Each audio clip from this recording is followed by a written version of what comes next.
Le jardin était plongé dans l'obscurité, et il était seul. Pas cette obscurité ordinaire quand on oublie d'allumer une lumière. C'était une obscurité qui oppresse la poitrine, une obscurité lourde, vivante, qui respire et qui attend. À genoux sur la terre, il priait. Son corps tremblait sous une pression indescriptible, et sa sueur tombait jusqu'au sol comme des gouttes de sang. Ce phénomène existe. Lorsque la détresse atteint un niveau extrême, le corps lui-même cède sous le poids de la souffrance. Avant même qu'une main ne le touche, il portait déjà une douleur immense. Mais d'où venait ce poids? De tout ce qui écrase l'âme humaine. Les fautes, les trahisons, les peurs, les faiblesses.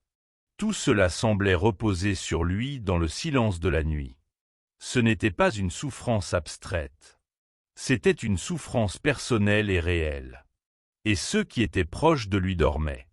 Ceux qui avaient marché à ses côtés, entendu ses paroles, partagé sa vie, n'ont pas su rester éveillés une seule heure. Il est revenu vers eux plusieurs fois. Chaque fois, la même scène, le sommeil, l'abandon, l'absence. Il ne les a pas brusqués. Il n'a pas crié. Il a simplement dit avec une tristesse profonde: « N'avez-vous pas pu veiller 1 heure avec moi ?» 1 heure, c'était tout. Et à cet instant, cela cesse d'être une histoire ancienne pour devenir un miroir. Car aujourd'hui encore, beaucoup vivent leur journée sans jamais penser à ce moment. Beaucoup remplissent leurs heures de distraction en oubliant l'essentiel. La trahison ne ressemble pas toujours à un acte spectaculaire. Parfois, elle est silencieuse, discrète, presque invisible. Elle peut se cacher dans une vie partagée entre ceux qui élèvent et ceux qui éloignent, entre la foi proclamée et les habitudes qui l'affaiblissent. Chacun le sait au fond de lui.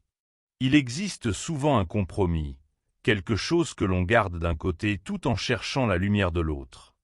Avec le temps, cela n'explose pas forcément, mais cela éteint doucement ce qui vivait en nous. Alors vient un moment de vérité. Un moment où il faut être honnête avec soi-même. Nommer ce qui nous éloigne, le reconnaître sans détour et choisir de s'en détacher réellement. Car on ne peut pas avancer en gardant un pied dans 2 directions opposées. Puis vient l'appel à veiller. Rester éveillé, prier, même quand tout en nous préfère le repos ou la distraction. Pas forcément avec des mots compliqués, mais avec une présence sincère. 1 heure donnée dans le silence peut transformer bien plus qu'on ne l'imagine. Il y a des moments dans la nuit où tout semble plus lourd. Les inquiétudes, les doutes, les peurs. C'est souvent là que l'âme est la plus vulnérable. Mais c'est aussi là que la fidélité prend tout son sens. Rester, même quand on ne ressent rien, persévérer même dans le vide. Et enfin, il y a cette étape plus profonde encore. Le moment où l'on doit lâcher prise. Chacun porte en lui une épreuve particulière. Une situation difficile, une douleur, une question sans réponse, quelque chose qui revient sans cesse et serre le cœur. C'est là que se joue un combat intérieur. Dans cette lutte, une prière naît, simple mais puissante. Désirer que les choses changent tout en acceptant de faire confiance, même sans comprendre. C'est un abandon difficile, mais c'est aussi une force immense. Car c'est dans ce choix que l'on cesse de résister intérieurement et que l'on ouvre enfin un chemin de paix. Ce lieu intérieur où l'on est pressé, éprouvé, transformé, chacun le connaît un jour. Et c'est souvent là, dans ce silence profond, que tout peut commencer à changer. Et ce soir, le 3e appel est celui-ci. Tu dois arrêter de dire à Dieu comment résoudre les choses. Il ne s'agit pas d'arrêter de prier, mais d'arrêter de diriger. D'arrêter de présenter à Dieu ta solution préférée en l'appelant abandon. Le véritable abandon consiste à déposer ce que tu ne peux pas réparer et à dire, même avec le cœur tremblant, que ta volonté soit faite et non la mienne. C'est un acte profond, exigeant, qui demande de renoncer au besoin de tout contrôler. Cela signifie choisir, encore et encore, de remettre le résultat entre les mains de Dieu, même quand tout semble silencieux. Ce soir, c'est cela qui t'est demandé. Reconnais ce qui te pèse, dépose-le intérieurement et dis ces mots avec sincérité. Que ta volonté soit faite.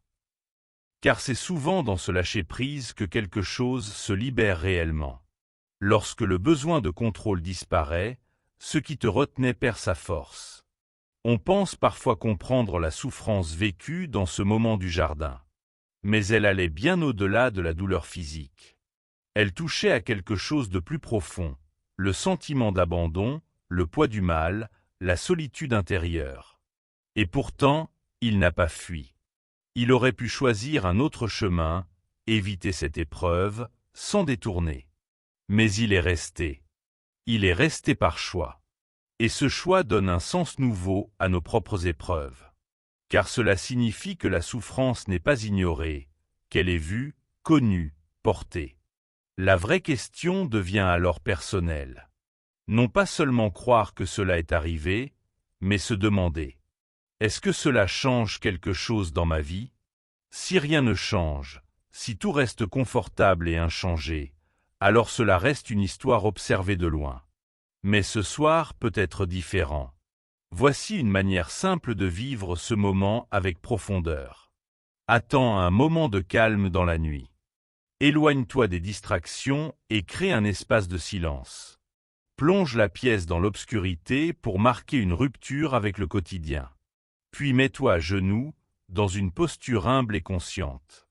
Allume une seule lumière douce, comme une bougie, pour symboliser la présence dans la nuit. Lis lentement un passage qui évoque ce moment, à voix haute si possible. Prends le temps de t'arrêter sur les phrases qui te touchent. Quand tu arrives aux mots d'abandon, redis-les pour toi-même, en les appliquant à ce que tu vis. Nomme ta situation, puis confie-la. Ensuite, élargis ta prière. Pense aux autres, à ceux qui traversent des épreuves, à ceux qui doutent, à ceux qui s'éloignent. Porte-les dans le silence. Puis reste simplement là, sans bruit, sans distraction. Même si ton esprit vagabonde, reviens doucement à ce moment intérieur.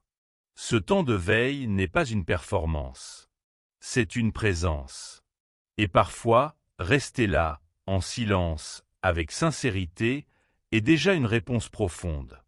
Reviens à cette image. Un homme à genoux dans la nuit, seul, éprouvé, et pourtant décidé à rester. Toi non plus, tu n'es pas seul dans cette obscurité. Et lui ne l'était pas non plus. Avant de continuer, prends un moment. Ferme les yeux. Mets-toi à genoux si tu le peux. Et répète lentement, avec sincérité, ces paroles au plus profond de toi. Seigneur Jésus, je suis ici dans la nuit, éveillé. Je ne veux pas te laisser seul. Pour tout ce que j'ai fait et qui a ajouté du poids à cette souffrance. Je te demande pardon de tout mon cœur. Je dépose devant toi ce que je ne peux pas réparer. La douleur que je n'arrive pas à porter. Les situations que je ne peux pas changer. Que ta volonté soit faite, et non la mienne. Je choisis de rester présent, en veille, dans cette nuit.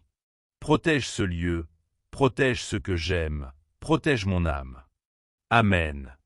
Reste encore un instant dans ce silence.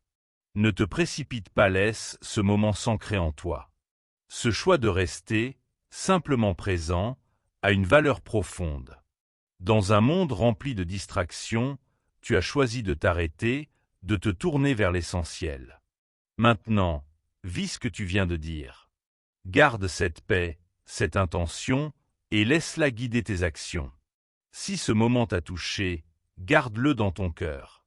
Et si tu le peux, partage cette lumière autour de toi, avec quelqu'un qui en a besoin. Que la paix t'accompagne. Reste éveillé intérieurement.